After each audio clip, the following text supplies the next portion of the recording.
The Way Out Podcast, episode 256. What is your name? Hello, my name is Miles Sandoval. Miles, how long have you been in recovery? So I've been on a journey of serious personal development for the last 5 years. And sometimes it's tricky to put a date on it because it feels like such a personal experience and it's not necessarily defined by, the cessation of a certain behavior. So I will say that there have been some trials during those 5 years, but I've been on a journey of personal development for the last 5 years. So many of us can identify with this thing being a work in progress and an evolution. And the longer we're on this path to recovery, the more we tend to recognize that this is a work in progress and that there's many layers of this process, yeah? Definitely. What is your primary recovery program or pathway? So right now I'm primarily involved with the Phoenix. Have you heard of the Phoenix? I have. Awesome. In case, can I give a little rundown for anybody who's not familiar? Please do. Awesome. So the Phoenix is a nonprofit whose mission is to build sober, active community that fuels resilience and harnesses the transformational power of connection. And the idea is fun, free, sober events. So much more than what gets subtracted in recovery. I've always felt like the big question is what's coming up in that vacuum. So instead of what you're taking out of your life, the question is what gets to come up in that space. And honestly, I can't think of anything better than Dungeons and Dragons, which is what we brought together. But the Phoenix has all kinds of super cool events that they just invite you to go check out. Yoga classes, CrossFit, concerts from people who are living in recovery. It's all kinds of cool events, and it's really easy to kind of pick up and plug in and feel like you're part of a community. So I love being part of that community. That's tremendous, and it reminds me of the recovery adage that we're trying to build a life where we don't miss our substance or behavior of choice. Where we Definitely. wouldn't want to go back there because the new life that we're building is much more fulfilling, right? So that's tremendous. How do you serve the recovery community, Miles? So I really think it comes down to, from a person-to-person perspective, letting people know that you're available to listen. And that's been a big thing where it doesn't have to be, this big structured, it doesn't have to be an intervention. It doesn't have to be somebody coming to a meeting. It can be this real person-to-person connection where you let people know that you're available to talk about recovery, you're available to talk about questions about substance use, people who are sober curious, right? I work really hard to make myself available to people who are in that various stages of questioning, kind of, and is what I'm doing serving me and the people around me? Well, let's talk about it. I also facilitate 4 activities weekly for the Phoenix, and most of them are mindfulness, meditation, mindful movement focused. But one of them is our Dungeons and Dragons campaign that we just launched, which I'm super excited about right now. I love the simplicity of the simple act of being present and available to those who are either on this path with us or potentially considering being on this path with us. That we don't have to do something spectacular flashy and, get a lot of internet points in order to do something of true value to the recovery community. And it's really one interaction at a time. Right?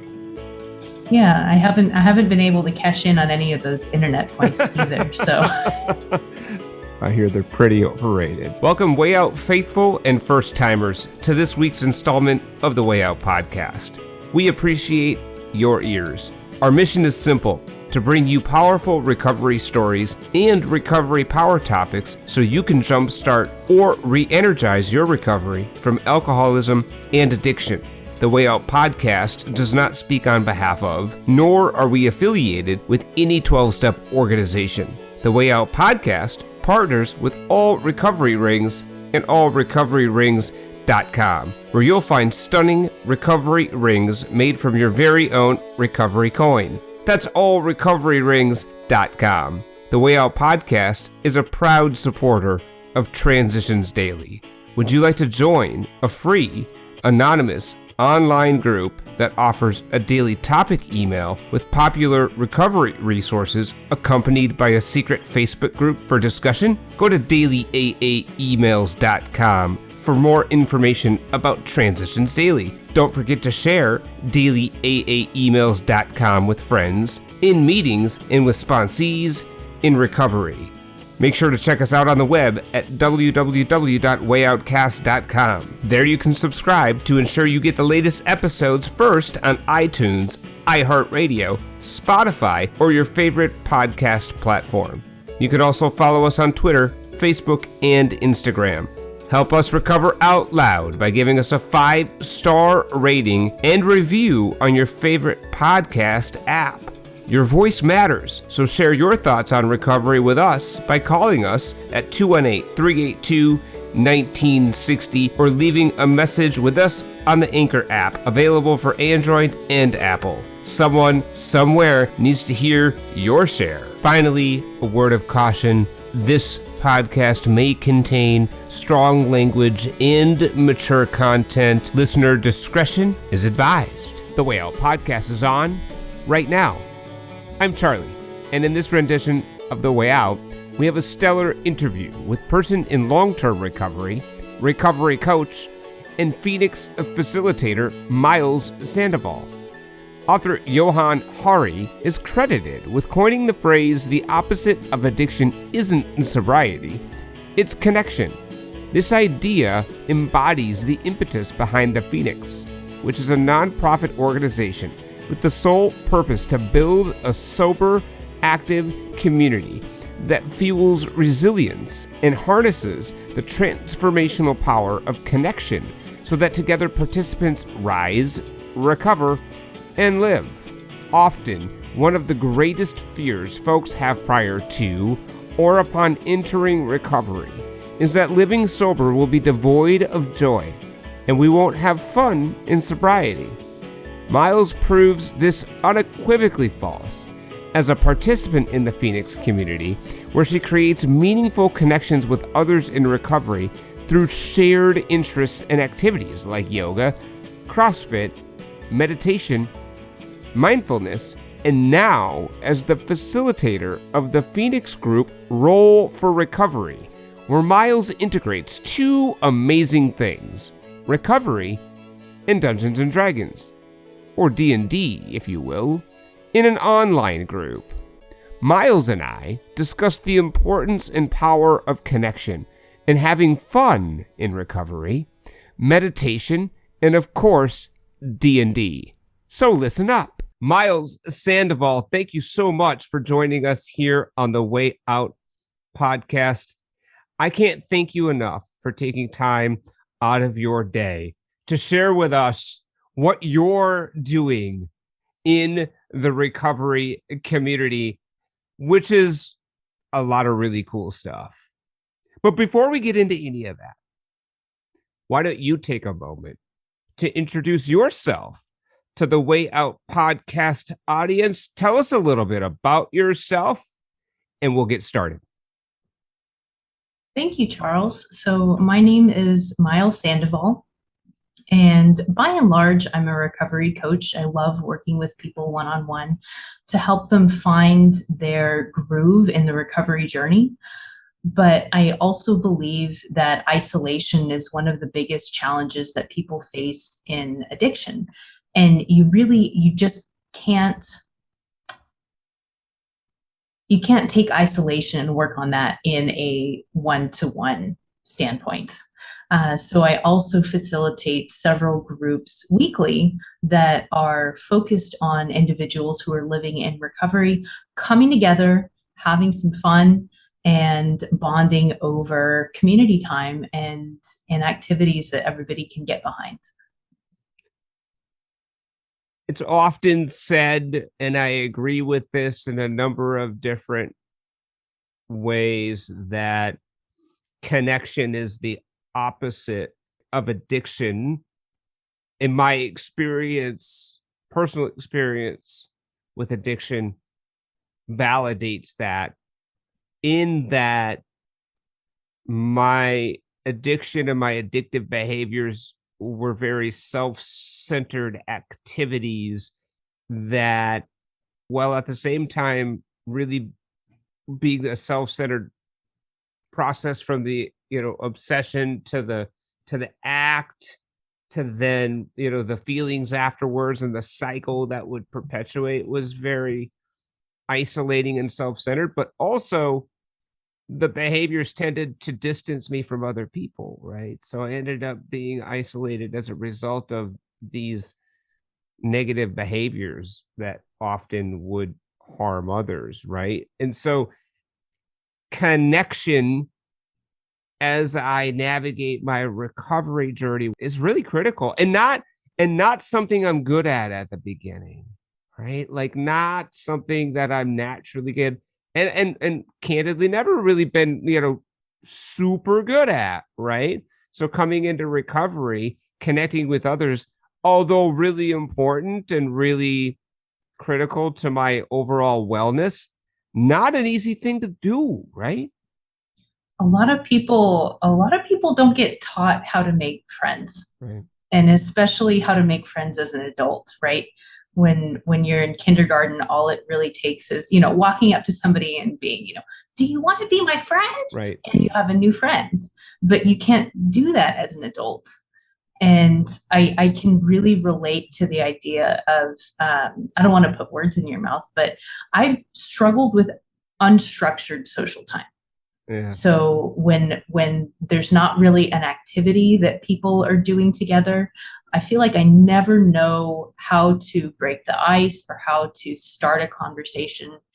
And it's easier when there's some kind of activity that is on the table, that everybody's already working together to figure this thing out. And that's always been a more approachable way for me to have that social connection. And many of us can identify with that social awkwardness around, and I love that phrase, that unstructured social time. Even prior to any sort of addiction that manifested in our lives, just feeling apart from, right? Feeling like everybody else kind of had it figured out and we didn't. It's a pretty common, certainly in my own story, but in many stories that we've shared on this podcast, that those of us who have struggled with addiction and then now are in recovery can relate to that kind of experience. So having a common activity that we can relate to and form some bonds around can be really, really helpful, right? Definitely. So tell me a little bit more about the Phoenix and how you got yourself involved with the Phoenix. And then we can start talking a little bit about what you're doing.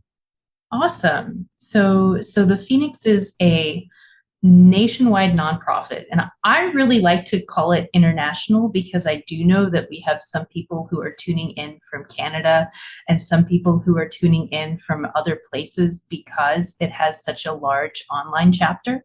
But it has both online groups as well as in-person groups in a lot of the big metro areas. And the whole idea is coming together, getting active, and enjoying community events together where there is a common interest. And a lot of the in-person events are related to yoga or CrossFit, right? Gym type fitness.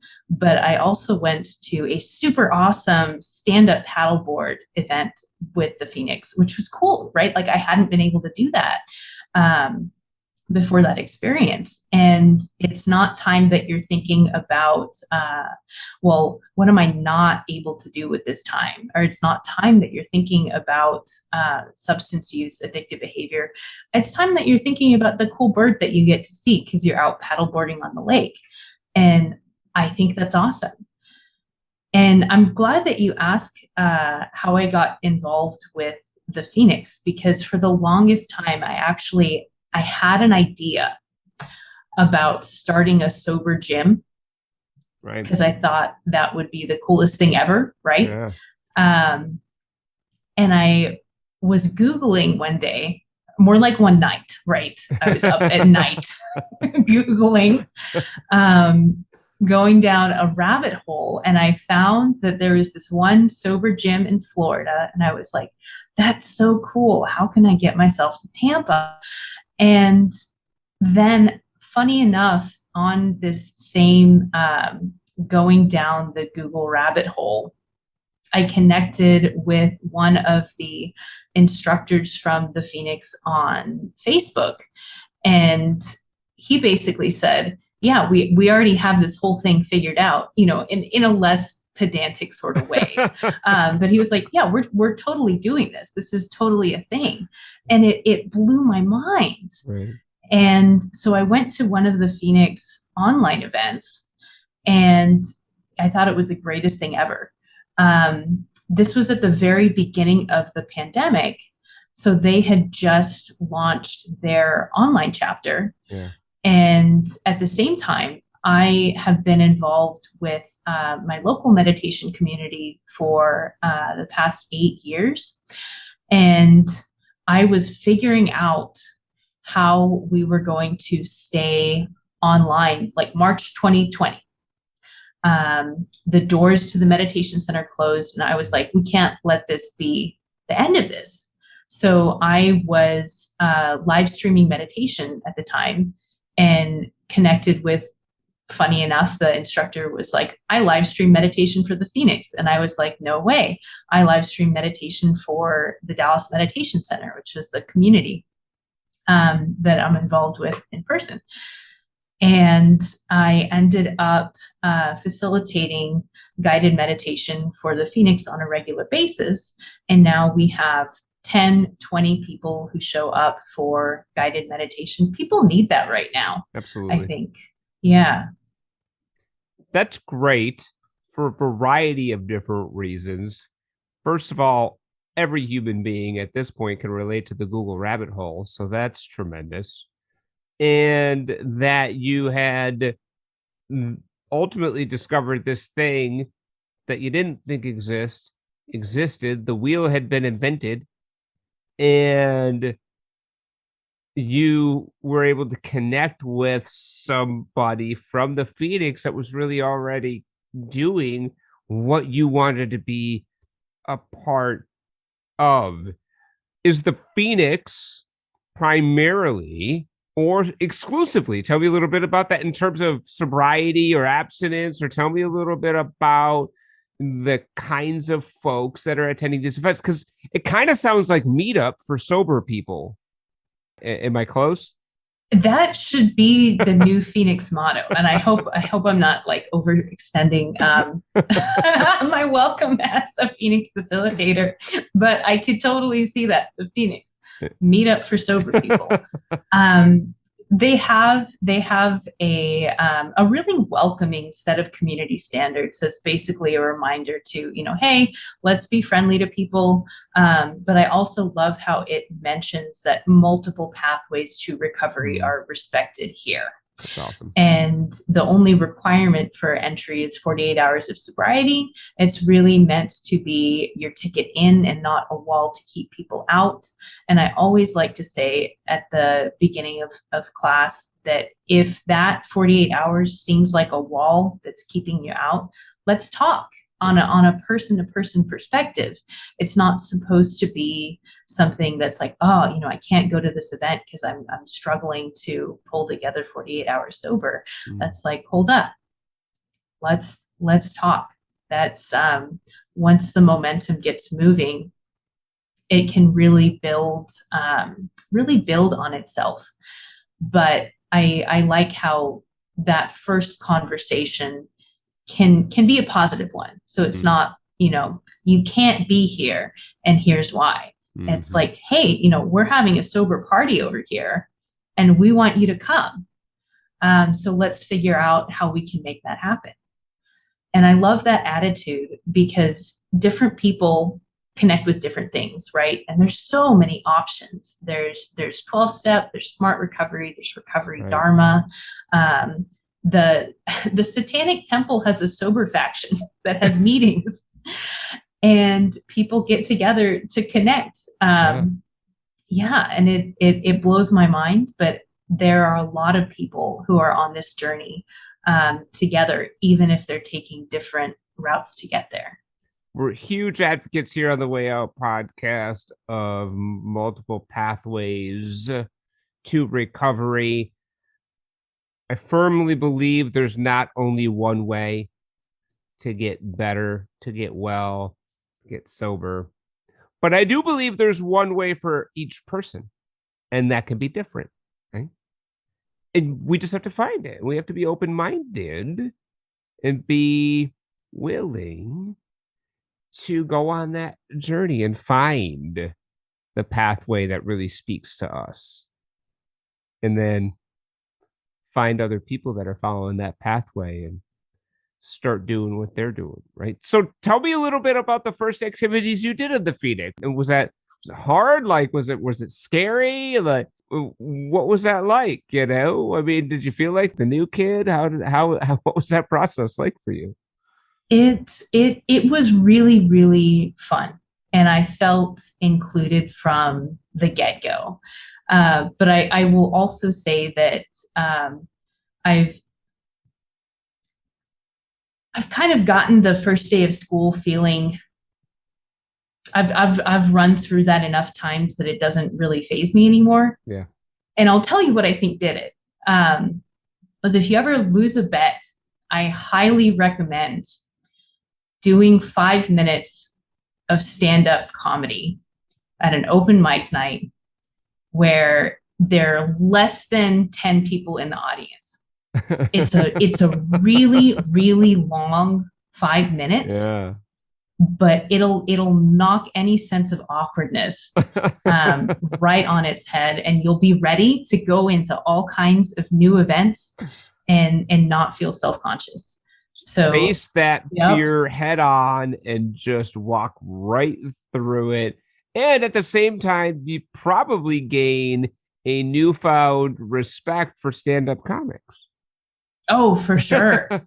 I can't even imagine. Some of them perform for 30 minutes, an hour. That's the longest hour of your life. For real. Yeah. I like that. That's tremendous.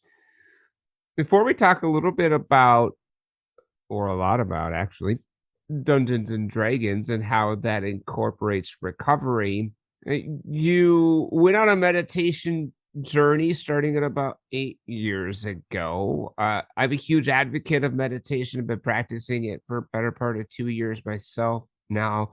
It's been transformational for me from a personal perspective. I never thought that I would have been a meditator, but it's been really, really beneficial for me as a practice.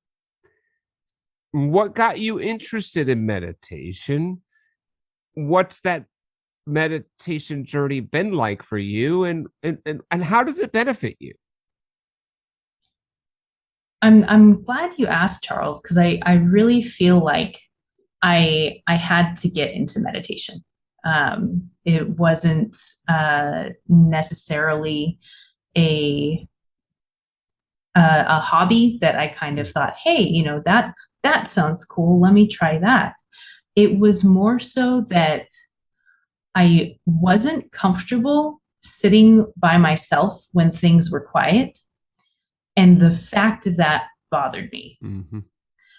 So you spend no more time, or you are the person that you spend the most time with your entire life. You can't get away from yourself.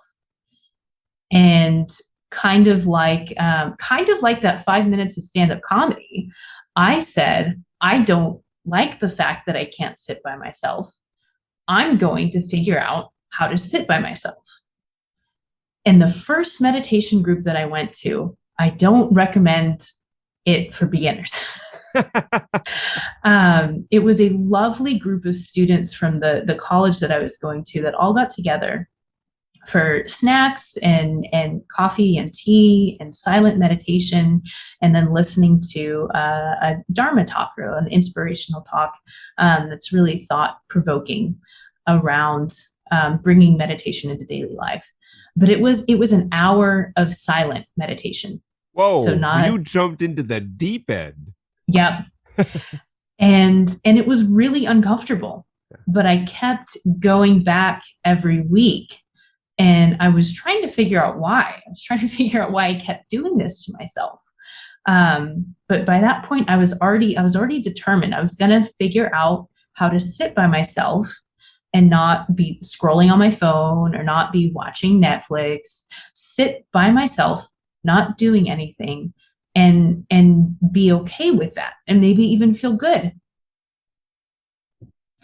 And after that school year ended, and I put myself through weeks of just an hour-long silent meditation for the experience of it, I was Googling places to meditate locally, and I found the Dallas Meditation Center, which is a lovely nonprofit that really, they have their doors open to anybody who wants to learn how to meditate. They've never charged an entry fee, a lot like the Phoenix. And I started going to the Dallas Meditation Center, and I started getting it because that was about 20 minutes of guided meditation, and it was very soft and it was very gentle. And I was like, this is the rest that I have needed, and I understand what this is about now. And once I kind of got that, it became like any other aspect of self-care, like exercising regularly, right? Meditating regularly. And it's been a regular part of my life ever since. So many things that you just said I can relate with on an intimate level, Miles. As long as I can remember from adolescence really on, I couldn't sit in my own skin for any length of time without distracting myself out of it. Whether that was pouring alcohol on it, whether that was ingesting a drug, whether that was music or something on the TV or another human being. And I came to understand that fact about myself, and I didn't like it either. And this thought would come up, Charlie, you can't be by yourself without distracting yourself out of it or medicating yourself out of it. And that's very much where my desire for meditation sprang, really as a result of having the great fortune to interview many folks who had already started meditation journeys and shared their own experiences around it. And that led me to my own. And it's a practice. And I like that word, practice, because I'm not good at it, especially at the beginning. What it's done for me is it's allowed me to be able to take that into my day, not just that 10 or 20 minutes in the morning. That's definitely at the center of my self-care, daily self-care routine. But also I have the ability to be able to take that into the day now. So when my brain gets to a place where I'm feeling uncomfortable with myself again, and that happens because I'm me. And human. Right. I have some tools now to be able to recenter myself, ground myself, and use some of that meditative technique that I'm practicing to get recentered again. Can you relate to that? Oh, most definitely. It gives a level of space between me and my thoughts, me and my emotions, kind of being able to just watch them pass by the way we watch storm clouds kind of roll on by, knowing they'll roll through. It's got to have been a really big asset to kind of to interview people who are on their meditation journeys and kind of wonder, hey, what's this about? It was tremendous, and it continues to be, because I learned so much from other people's experiences, and it's been one of the greatest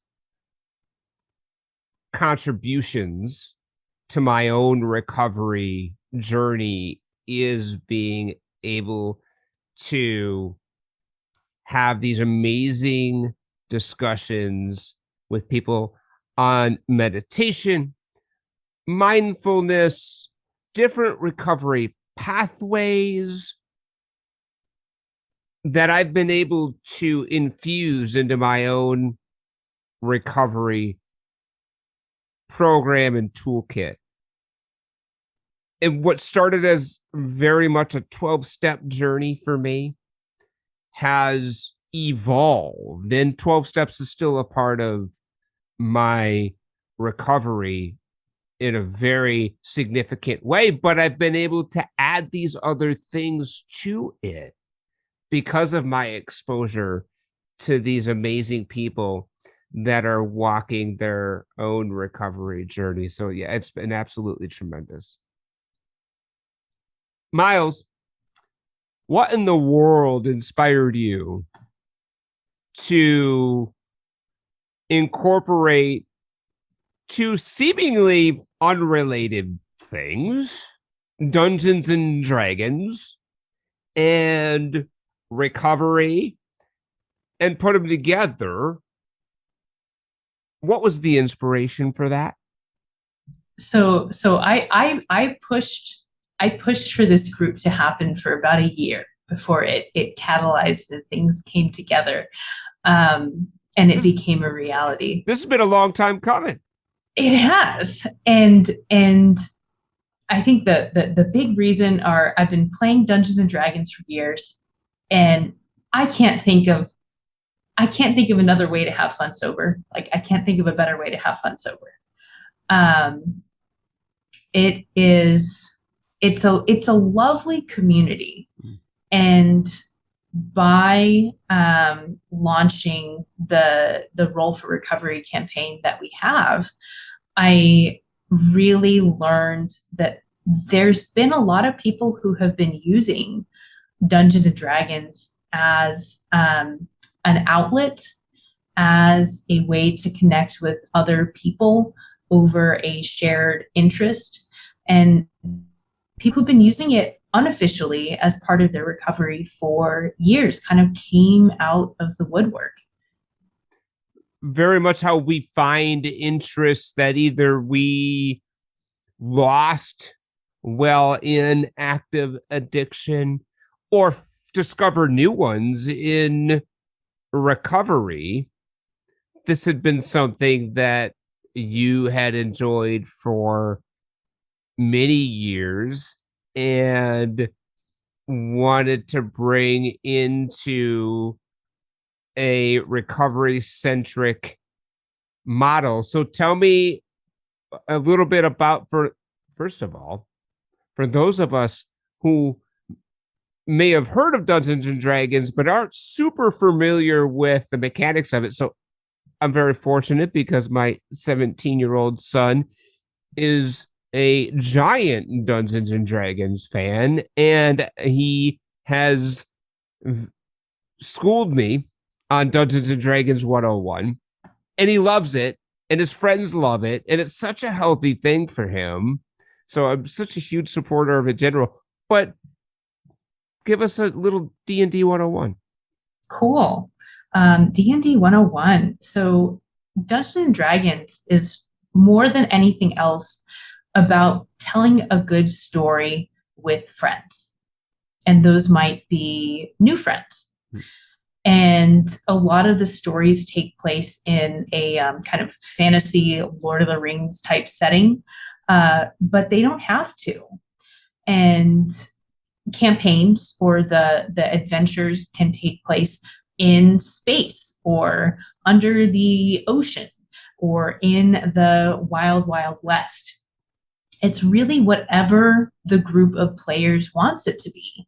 But there's a few rule mechanics that help the story really come together in a way that makes sense, that has some variety, and that keeps things interesting. And what I really love about the mechanics of it are that the players you're not fighting against each other the way a lot of video games and even some board games are set up. Most board games, right? Until really recently where there's been some cooperative, but, historically and classically, board games are players competing against each other. Exactly.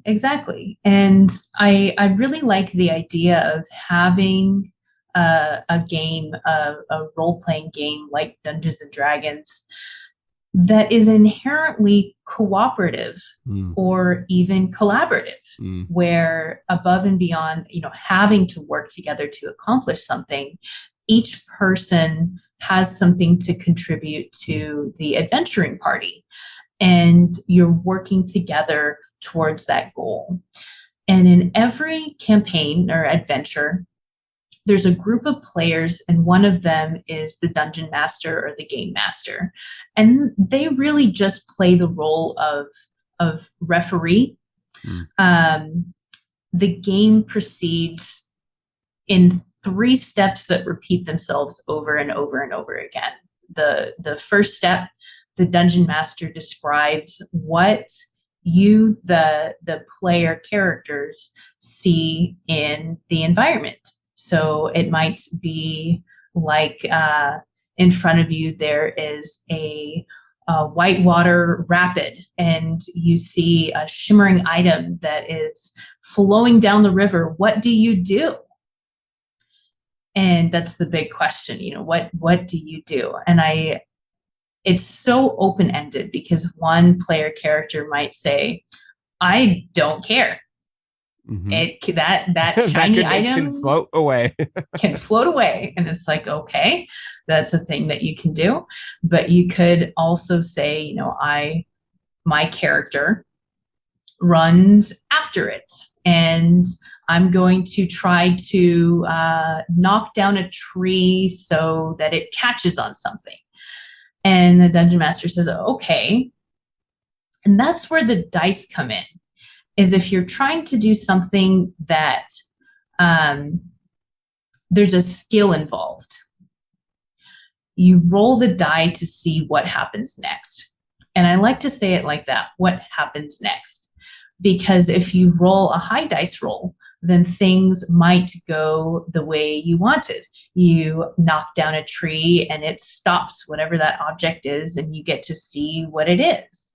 But if you roll the dice low, well, then things didn't go quite as you planned, and maybe you slip and fall in the river, and now you're in the river too. And then it goes back to step number 1, which is, well, kind of, what do you do? Exactly. What do you do next? And it's beautiful in that it's not the dungeon master or the game master controlling where the story goes. the players get to make the story and kind of bounce ideas off the dungeon master.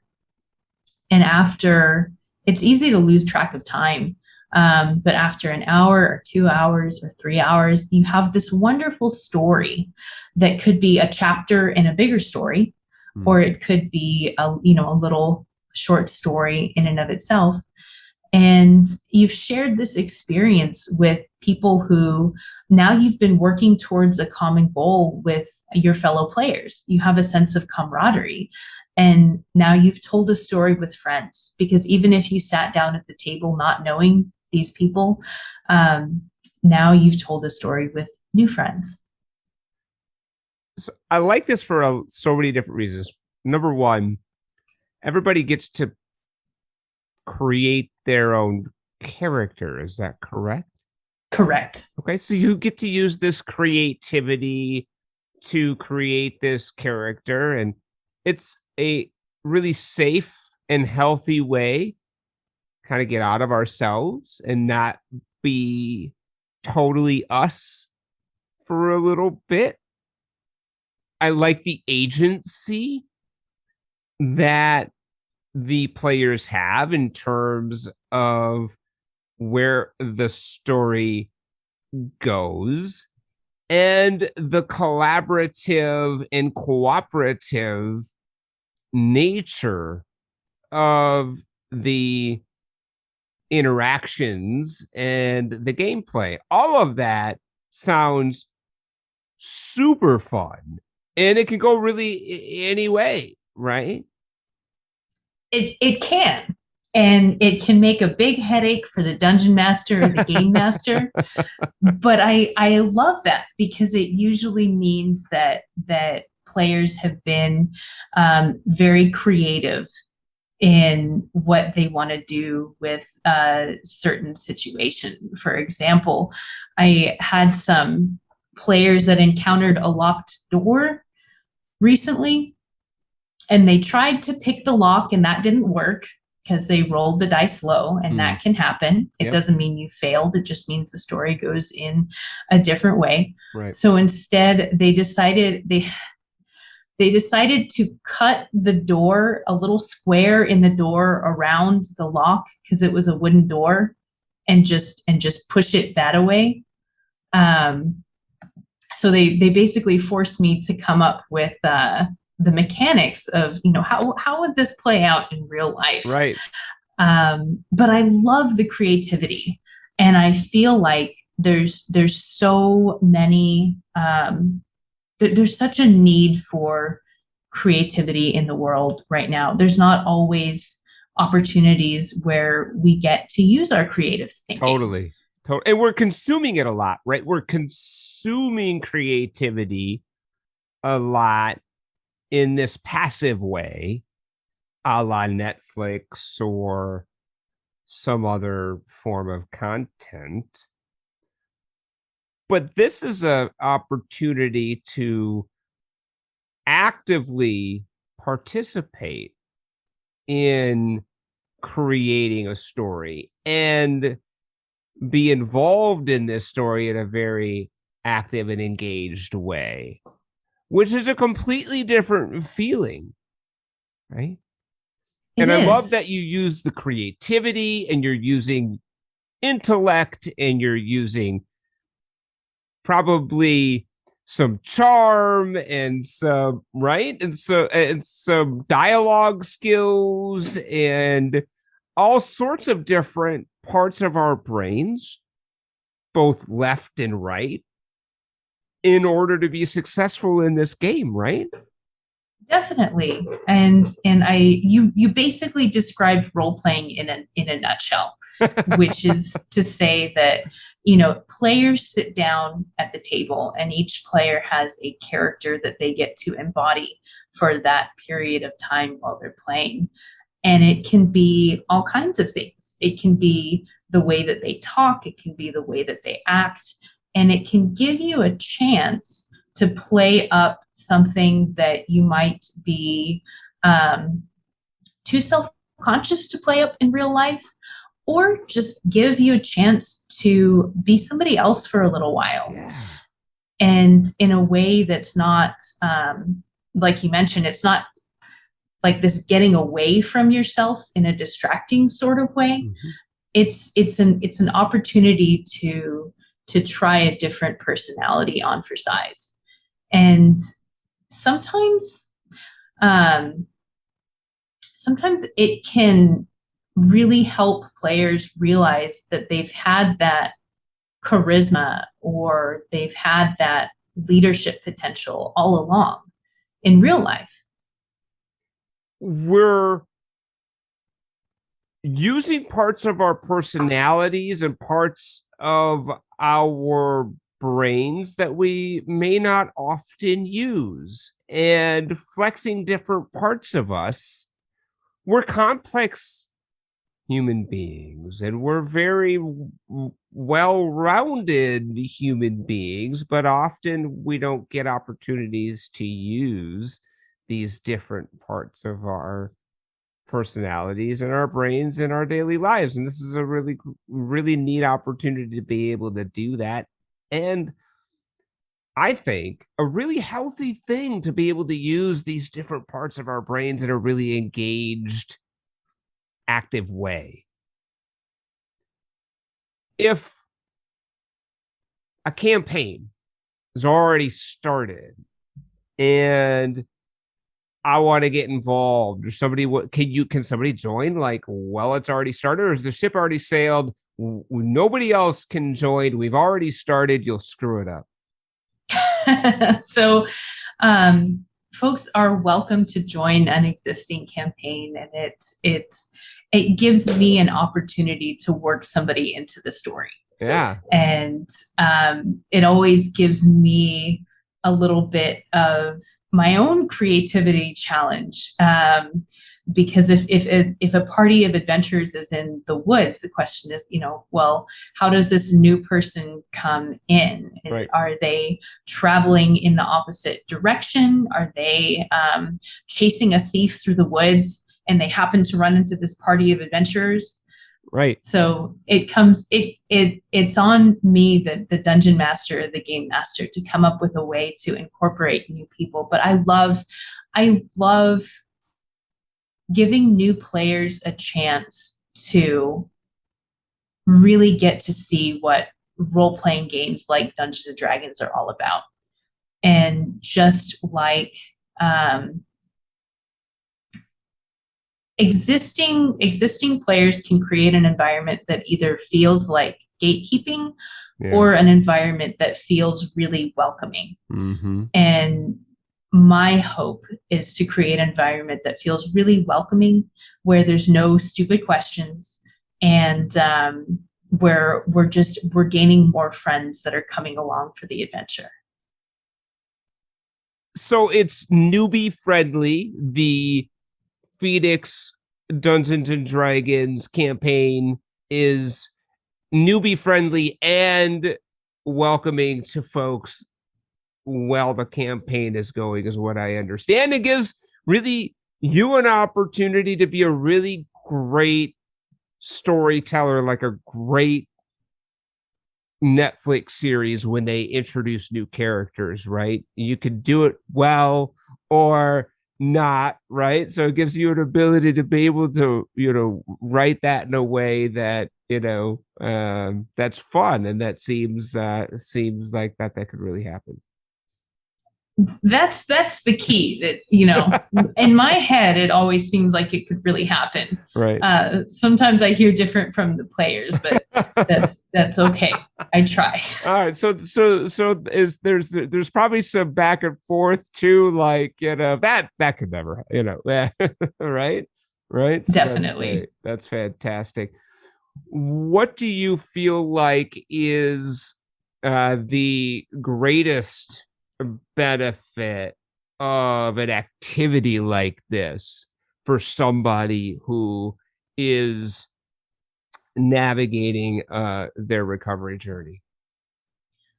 It gives people, and so this is going to sound a little bit circular, but I actually think that one of the best things that it can do for people is giving them a time and a space where they don't have to identify or feel like an addict.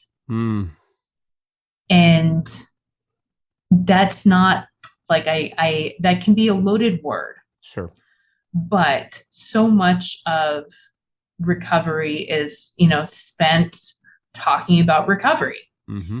And it's easy for people to get a little bit burnt out on that or feel like that is the main aspect of their personality, either that they're a person with addiction or they're a person in recovery. And it gives people an opportunity to try an entirely new identity on for size. So their character can be somebody who's never struggled with addiction. Right. And it can be somebody who's young and carefree and seeing the world for the first time. And it gives players the opportunity to imagine, well, what might that be like?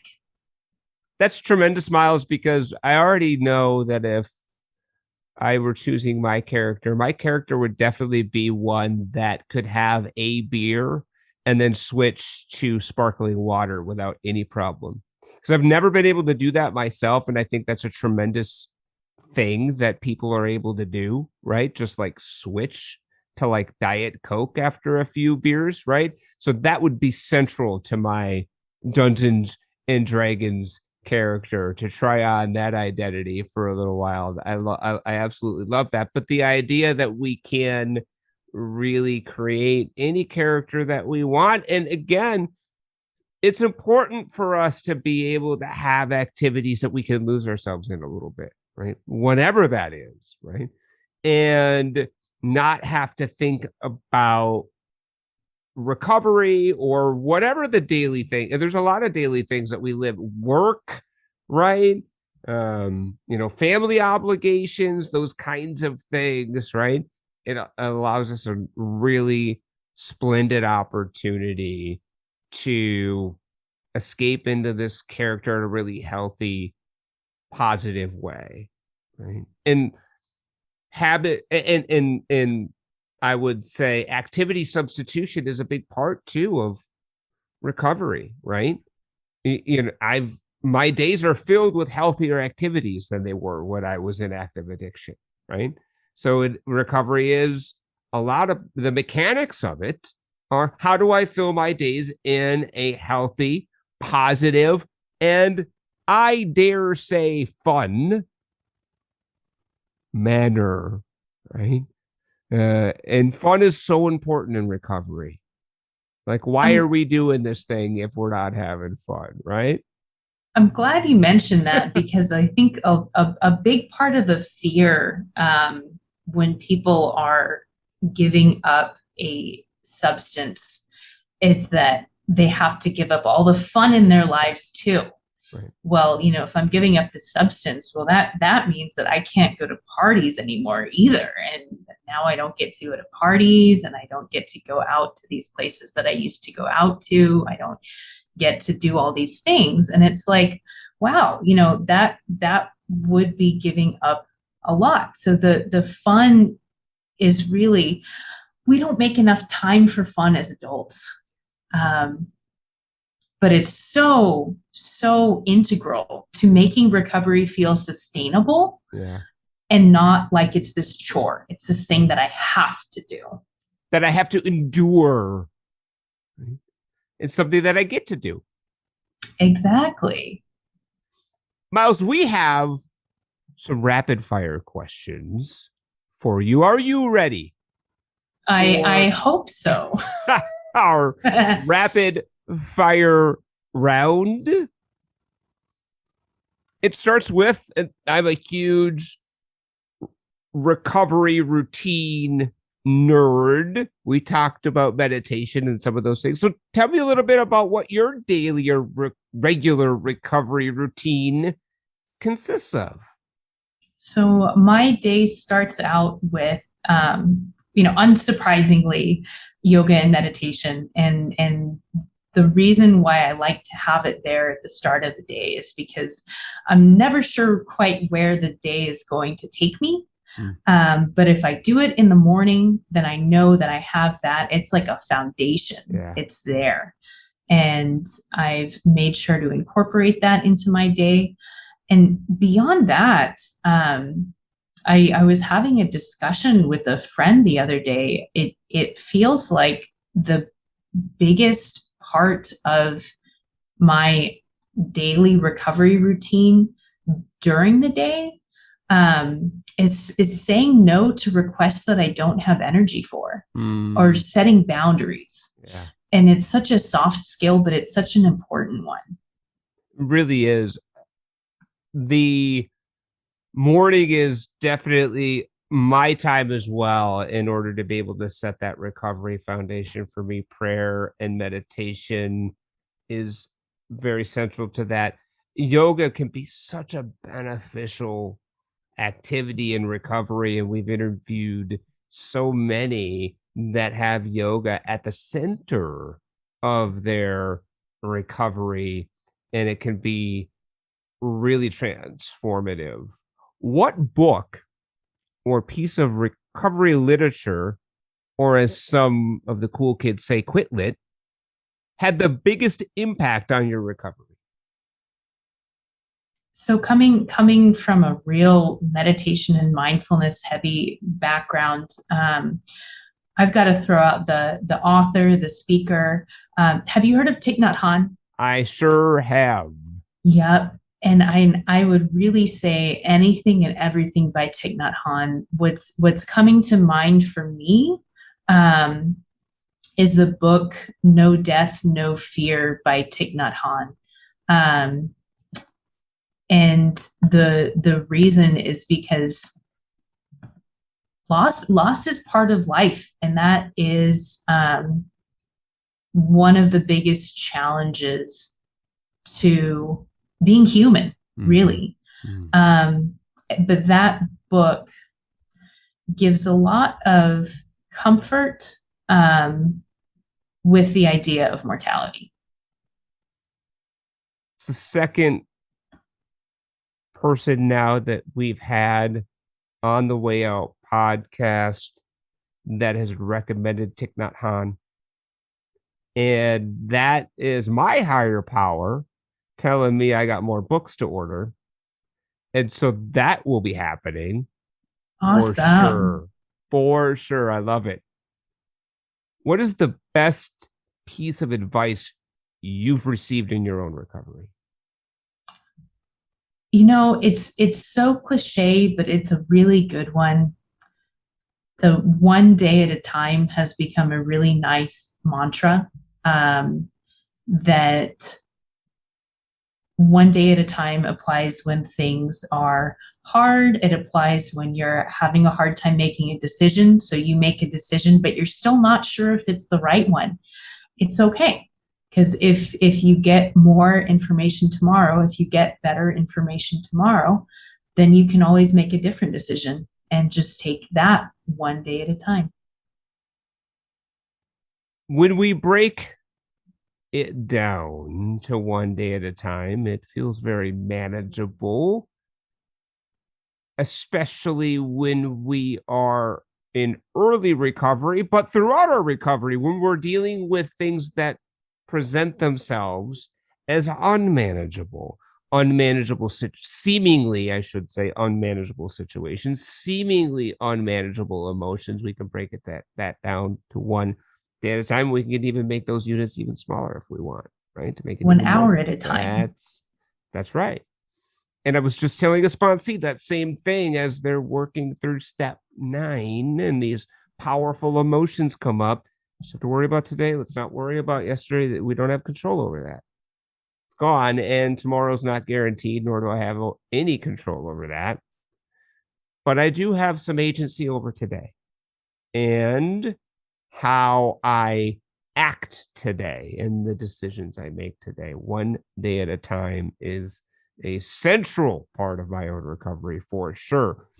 What's the biggest challenge you've had in your recovery thus far? Losing friends and family members. I've lost several friends and family members over the years, and it's never gotten easier. Yeah. And I don't know if it ever will. But especially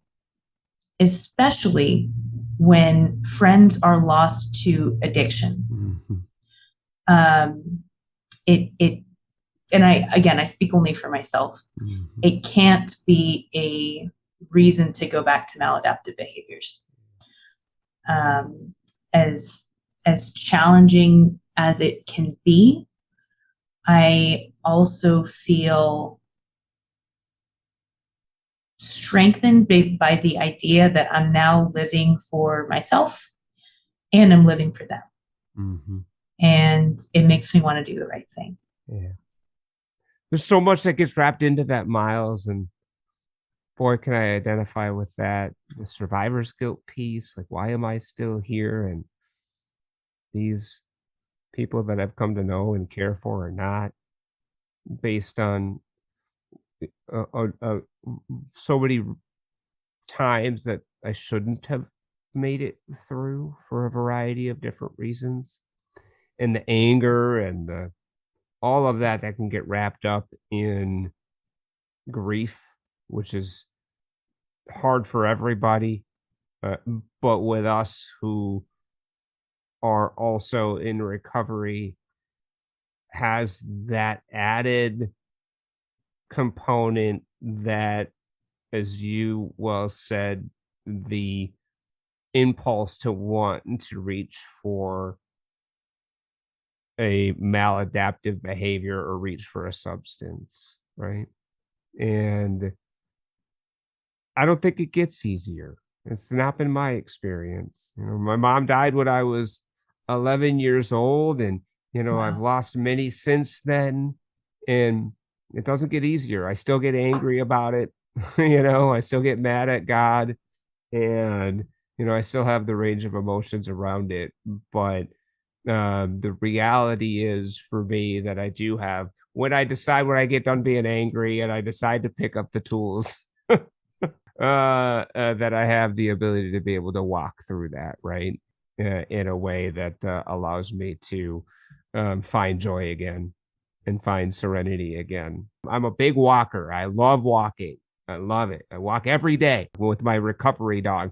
And it feels like these kinds of events sort of knock me off the path. I didn't expect it. And it takes a minute or two to get my bearings. So I can definitely relate to that. What is the greatest success you've had thus far in your recovery journey? I dare say, and I feel like I have to knock on wood because it's not over yet. But I've accepted, I've had the acceptance of the things that I cannot change with this pandemic. And I really see it being it's a big challenge for our world. It's one of the few things recently that has affected the entire world to this extent.